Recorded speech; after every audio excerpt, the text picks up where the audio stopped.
Sono qui per condividere con voi una bella notizia che riguarda l'ambiente, quindi riguarda la salute di tutti noi, dei nostri bambini, delle nostre famiglie. Abbiamo firmato un protocollo importante, Mosaico Verde, insieme alla società A Zero CO2.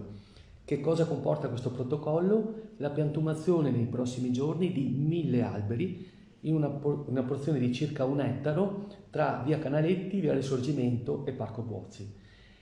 Insieme a questa importantissima misura che è ottenuta grazie anche a Legambiente, che fa parte di questo progetto all'interno appunto anche di questa società Zero CO2, ci sarà anche la rigenerazione urbana della zona appunto di via Canaletti. Quindi uniamo in parallelo una misura di rigenerazione molto importante.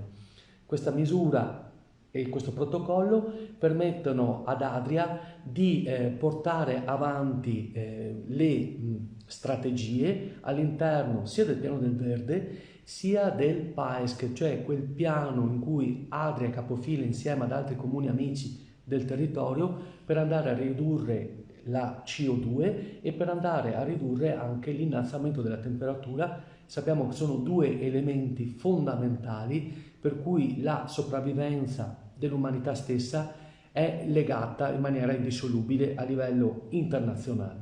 Quindi Adria torna più verde per i propri bambini, per le proprie famiglie, per i propri anziani e rigenera il proprio territorio.